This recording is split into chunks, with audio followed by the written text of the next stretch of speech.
madaxweynaha jamhuuriyadda federaalka Soomaaliya mudane Xasan Sheekh Maxamuud ayaa furay shirweynaha qaran ee waxbarashada dalka kaasi oo muddada uu socdo diiradda lagu saarayo 6 qodob oo mudnaan u leh tayeynta iyo horumarinta waxbarashada dalka kuwaasi oo kala ah dib u eegista aragtida fog ee waxbarashada oo ku sar go'aan danta guud ee Soomaaliya qiimeynta caqabadaha hortaagan horumarka waxbarasho ee dalka hindisida aragtiyo lagu baahiyo waxbarasho tayo leh tayeynta waxbarashada xal u helidda caqabadaha jira soo bandhigidda talooyin ku aadan maamulka waxbarashada dalka iyo soo jeedinta isku tashi lagu maalgeliyo tacliinta Soomaaliya dal kasta taariikhda akhri oo horumar gaaray meesha uu ka bilaabo waxay ahayd inuu isbedel ku sameeyo tacliintiisa isbedel inuu ku sameeyo nidaamka waxbarashada ayaa keentay dal kasta horumarka uu gaaray meel cidla kaba imaanin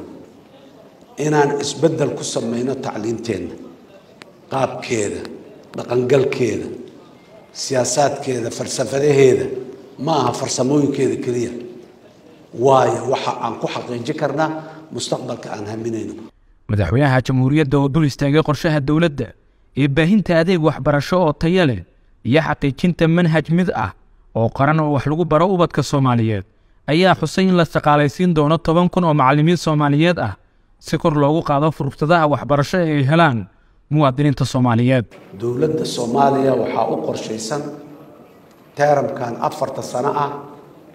ugu yaraan 10,000 oo macallin oo wax ka dhiga iskuulaadka dawladda in la qaato waa inta ugu yar haddii kala 15 iyo 20 haddii aan gaari karnana ka sii fiican laana staff student ratio geena meesha kuma arag laakiin waa aad u hooseeya sidaas daraadeed 3,000 ugu horreysay maalmood imtixaan laga qaado Soomaaliya oo dhan loo bandhigay deegaanada dhan loo bandhigay meel kasta lagu qaaday inta badan 3,000 tababar la gelinaya haddana dawladdu fursad kale oo tababar ay furay inay wax bartaan sidii ay ardayda wax u bari lahaayeen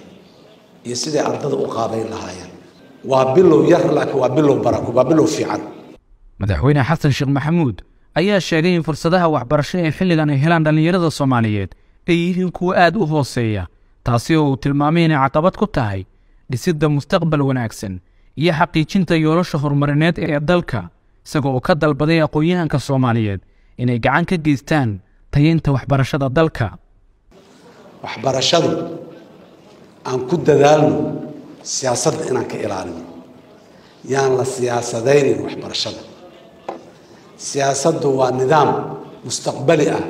aniga haddaan siyaasi ay waxaa laga rabaa ummadda waxaan berri dambe u qabanayo markay mas-uul iga dhigatay inaan sheego laakiin inaan ku mashquulo midda hadda taagan iyo waxa la soo qabtay iyo wax rag qabteen oo aan weliba si ay u kala daadan karta aan u mashquula sax ma aha siyaasaddu wax badan ay naga qaribaysaa waa furaha horta wax inay hagaajisa laga rabo laakiin sida hadda aan u haynahay wax badan ay naga qaribay amniga aan ka dhaafo waxbarashada aan ka dhaafo adeega bulshada oo caafimaadka uu ka mid yahay aan ka dhaafo siyaasadda